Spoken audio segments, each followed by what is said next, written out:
So something I do talk about in that soloist game plan module on my website is shifting pentatonics. So why does that work? Well, let's say if I go to an A minor chord, if I play an A minor pent on top of it, I'm playing A, C, D, E, G, okay? I got rid of the note that would have clashed if I was an actual A minor versus G major, which would be the F sharp, because you get rid of the 2 and the 6. But the bottom line is I got A, C, D, E, G from the A minor pent. There's nothing in there that's not in the overall key of G major. So it doesn't fight the overall key. The blues note that we might throw in, the E flat, yeah, it's just a little flavor note passing up into the E or down to the D or neighboring them. It's no big deal. It sounds good, okay? So then when I go to the D7, if I wanted to, I could use a D major blues, and then when we go to the G major 7, use the G major blues, okay? So that would be one way to go.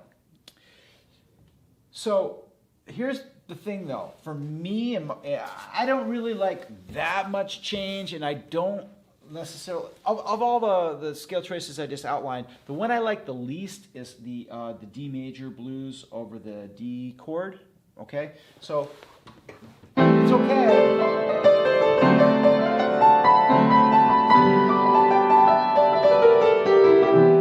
You can definitely do it, so that would be worth exploring if you want to. D major blues, D, E, F, F sharp, blues note is F, A, B. Okay? So that would be one way to go. If you want something a little simpler though, I'm going to give you a suggestion that is, we just got to understand the concept of why it works, but then it makes our life simpler because instead of like a new scale every chord, we're going to have something kind of in between. And that's this concept of extension scales. So if I play the A minor blues here, I can also play that same scale, the A minor blues, over the D7 chord. So I can play the 2s minor blues over the first 2 and 5 chords. And let me explain why that works. Okay, of course it makes life easier because you're not shifting scales quite as much. You're still changing scales from the A minor blues to the G major blues, but it's sort of in between, not so hard to do. Well, why does it work? Well, over a D chord, D, F sharp, A, C, the D dominant 7, if I play an A, C, D, E, G, which are the notes from the A minor pent, what do I have? The A is the 5, D, E, F, G, A. The C is the 7. The D is the octave, the 1. Okay, so 3 of the notes belong to the chord. The E will be the 9. The G will be the 11. Okay, so the notes in the A minor pent starts to sound like a Herbie Hancock. Right? It just creates what I would call an extension scale or an extension chord, which you get over dominant 7s a lot anyway. Okay? So for those reasons, this idea of shifting to the A minor pent and staying there over the D chord, hey, it works great. And then when you go to the G, that's when you're going to switch to the G major blues. Okay? Over the 2-5-1 in the minor key, I don't like those shifting blues as much. It doesn't really work for the F sharp minor so much because it's got a flat 5 in it, throws this off. The B7, I like the clash of having that E natural minor. I don't do that shifting pent game as much in the minor keys. It's just my preference. Okay, so here's yet another choice for you, another game plan to explore. It's not too complicated.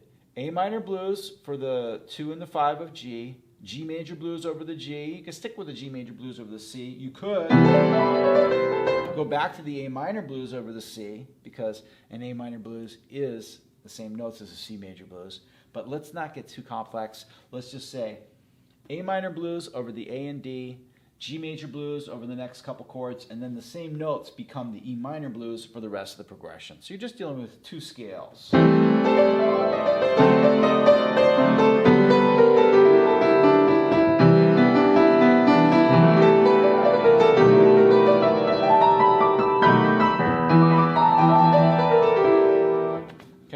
course, you don't have to be that frantic about it. You can just, you know, go slow.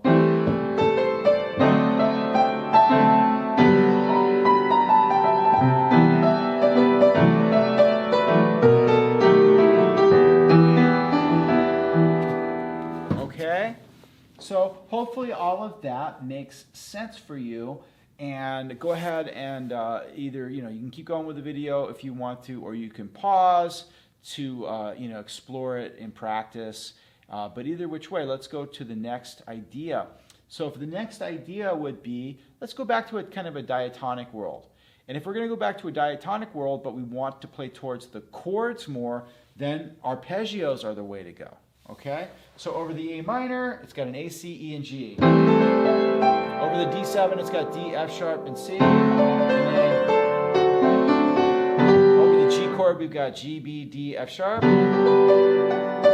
C, E, G, B. Over the C major 7, F sharp, A, C, E. Over the F sharp minor 7, flat 5, B, D sharp, F sharp, A. And then E, G, B at the end, right? Okay, so arpeggios.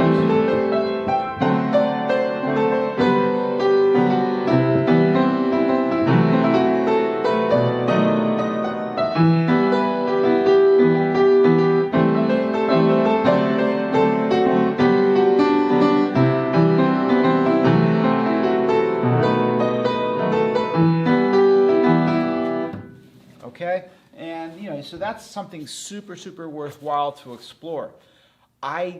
You know, sometimes I feel like the arpeggios are a better training exercise than a final game plan, and I'll tell you why. Because when you play the arpeggios, you're playing it's not going to be wrong. I mean, you're playing notes in the chord while you play the chord. Like, of course, it's going to work, right? But unlike the full diatonic scale, you don't have any opportunity to play notes that don't belong to the chord. They give you a little flair, flavor, or tension, right? So it's well worth doing because it's such a great tool for tuning up your ear so you can hear when the note in the scale belongs to the chord or doesn't, okay? It is a valid soloing choice, right? And a lot of times melodies in songs are, you know, hugely tied to the arpeggios. At the end of the day, though, you probably want to break out of them, okay? But let's say your choice that you kind of favored the most is like, I'm going to, you know, play the full diatonic scale, okay? Well, if you do the arpeggios first,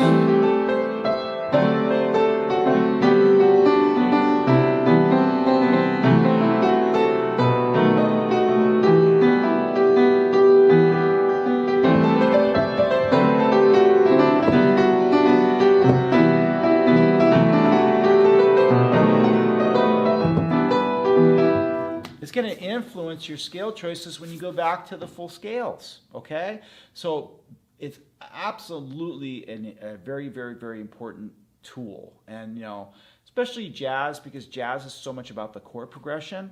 So you're always going to get like jazz artists that recommend, you know, working through arpeggios. And I do too, because it's going to help your ear hear notes in the chord, out of the chord. Maybe you don't want it in the chord, but you know it's not in the chord.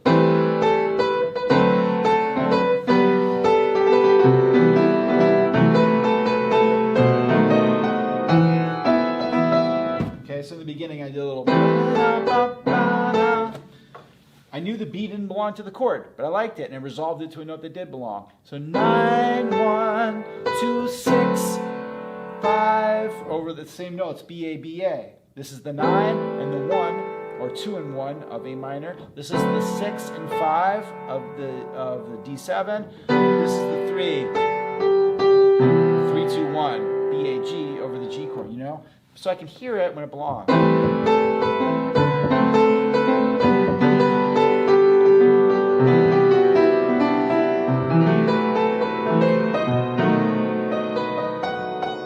I did something like, well, I knew the F sharp didn't belong to the E minor chord, and then I resolved it. So again, it's going to tune up your ear. Even if you're just kind of blasted through the scales, it's going to tune up your ear if you do the arpeggios. And then if you're kind of thinking about, well, writing a solo, of course it's important. You're going to be aware, you know. You might like that as a little melody. So, take some time to play with the arpeggios, the lesson. You can come up with some interesting things. I like that. You know, just arpeggio notes. You can find, you know, hey, the chords themselves are interesting because the notes in them are interesting. F sharp, C. That's the tritone built into the dominant 7. So, you know, you can come up with things that are interesting with the arpeggio. It tunes your ear and it helps you to write melodies. Okay? And then after you've done that, you can go back to, you know, the diatonic, like I said, and your ear's going to be tuned up. Okay? So that's, it's not the end all be all. There's always going to be people that can go more complicated and maybe like shift modes and things over your different chords. But that's a pretty exhaustive basic approach to scale choices over your A section here for the tune, okay? So you have, sticking to the diatonics, G major, E natural minor. You can do G major to E harmonic minor. You can do G major blues to E minor blues. Of course, you could have mixed and matched those, right? So there's always more choices, always more game plans. But, you know, you got to pick something at the end of the day to explore. Then we had playing to the chords with the shifting pents, A minor blues over the A and the D chord, and then the G major blues and E minor blues for the rest of the progression. Then we had arpeggios. Okay? So that's like 5 or 6 different game plans to explore, and at the end of the day, you can just go back and improv. You can do this full scale. Arpeggios, blue scales, arpeggios, harmonic minor, blues scale. So then you can start mixing and matching all the different ideas we've explored, but how are you going to do that if you haven't worked through each one by themselves, right? So this is my kind of a overview video of how to approach harmonic analysis, scale choices, and then working through game plans so that at the end of the day you can, you know, do any of those game plans that you work through, or you can mix and match them on the fly, but that would be really, really hard to do unless you've already worked through them, right? Okay. So, of course, you could solo over the whole song. We could get into the next part, the rest of the song. Let's take just a quick look at it. So we have, it just goes back to E minor. F sharp minor 7 to the B7 to E minor. Then we go to the A minor 7. Oh, okay, so now we're going to shift back to G major. D7, G major 7. That's just like, hey, B flat. Decoration tone, classical person could have wrote it. It's also the E minor blues tone. A sharp is same thing as B flat. This is all E minor. Wow, what's going on here? So we had an E minor 7, A7, D minor 7, G7. We're gonna have to look at that. F sharp minor 7, flat 5, back to E minor.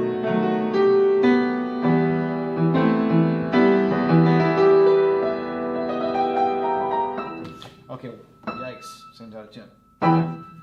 Okay, so basically we have just gone back and forth E minor and G major just like we did before. So all the same ideas that we talked about would apply if your solo section was going to include the whole tune, okay?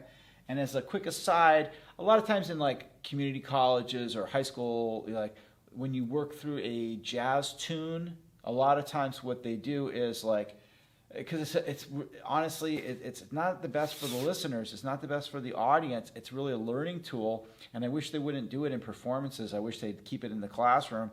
Is they like, oh, okay, I'm going to solo through the whole song twice, and then the next guy's going to solo through the whole song twice, and the next guy's going to solo through the whole. That's not good, right? As far as a performance goes, because it's not a good structure. A good structure is like, honestly, it's like a pop tune. Pop music, for its a lot of the drawbacks and a lot of things I don't like about current pop music, a lot of times what they have right is like, what's a good format for the listener? Hey, sing the melody. Have a solo section.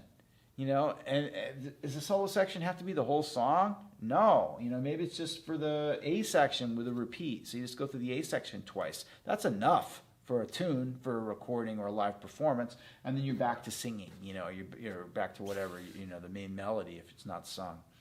So as far as the performance goes, you know, I wouldn't do solo over a whole song. I just don't think that's necessarily appropriate. I have more of like a pop sensibility for that type of thing. And as far as an exercise, though, yeah, you could do that. And that's what happens in community colleges and high school band classes, which I've taught both of those for jazz bands. And for an exercise, it's great. For the musicians, it's great practice. They don't care that it's a little boring because they're working on something, right? For the listener, though, it's a little tedious to have like go through the song with soloing, the whole song, and then somebody else goes through the whole song with soloing, right? So just bear that in mind. There's two things going on here. There's the practice and there's the performance. And in my opinion, they should not be the same approach, right? So you could do the same ideas. Just use the E minor, natural, or harmonic, or blues, the G major or G blues, play to the Pentatonix shifting chords, arpeggios, all the same ideas apply. But we have this one problematic area here. E minor 7, A7, D minor 7, G7, okay? Two measures that are not in either of our main keys. E minor 7 to A7 is a 2-5 of D major.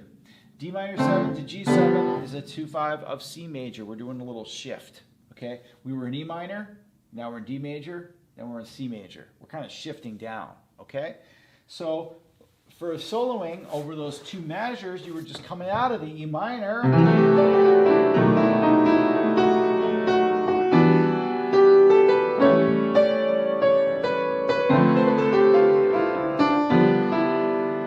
You could just use the full, you know, D major scale. And then the full C major scale, right? You could do that. Could you do the blues versions? Yeah, you could do, you know, I guess you could do D major blues to C major blues. You could do that thing that I was doing earlier where you play the minor pent of the 2 chord, right, over both, like.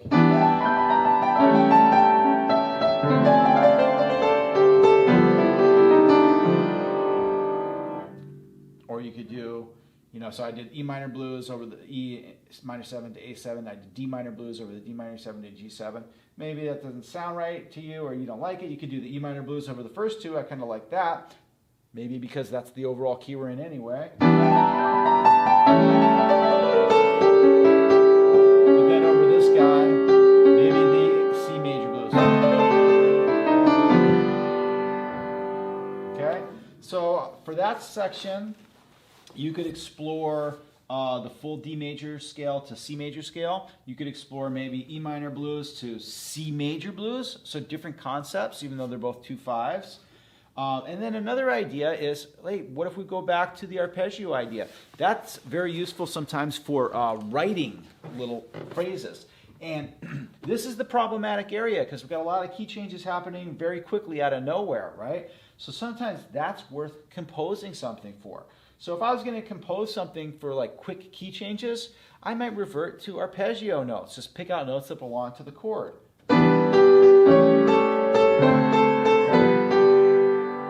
Just a little idea. Sounds okay. BG, 5-3 of E minor. C sharp A, the 3-1 of the A7.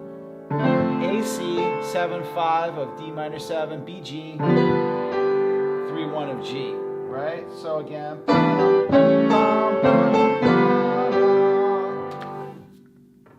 The way the melody actually handled it, it picked notes that belonged to the overall key, but also matched the keys of the changing scales there. So the B is in E minor, it's in G major, it's in the D major, right? It's in C major, right? And then we get a little G13 there with the E. And then we just shift back. Okay? So for the problematic, challenging area, if you say we're going to be soloing over the whole B section, which you don't even have to do anyway, but if you were, of all those choices, I might lean towards the arpeggio as a way way to like handle quick scale choices, even if it's just one note, you know. You know, so you can compose something that doesn't have to be notes that belong to the chord, but any which way you slice it, you have to be a little bit more careful when you have the quick changes going by. You kind of want to like not let it take you by surprise. You want to know it's coming. You want to have an idea of how you're going to handle it. Okay? So anyways, guys, that's about it. I really just mostly wanted you to get some ideas for that A section and practice that. And we sure went through a whole lot of game plans. And of course, you could apply all the same ideas to the second section of the song if you wanted to. And then we covered the problematic area where we had the quick 2-5-2-5 of D major, C major, and we talked about several approaches to that. So I really hope that you enjoyed this today. And again, it's going to be a whole series. I'm going to keep going through tunes. May not always be fake book tunes, but a lot of them are. So again, get the fake book. You know, excuse me, I keep saying fake book because people talk about it that way, but it's the real book. And then also, once again, if there's anything, if you felt like you were on the cusp of understanding all this stuff, but it was just a little bit out of your range, then check out FromShowToPro.com. You go through the basic theory module, you go through the blues and rock concept module, and then I got a mode module after that. All of that is like kind of basic education. Then I have the soloist game plan module after that. And all of those would apply, all the concepts would apply regardless of your instrument. So even if you're a piano player or a saxophone player, you might get a lot out of that, just understanding all the concepts. So if today's lesson was a little bit out of your comfort zone and you feel like you need some assistance, please check out the website, and I promise you it's inexpensive. It's going to help you a lot. You get a lot out of it. And then otherwise, I just look forward to seeing you in the next lesson. Thanks, guys.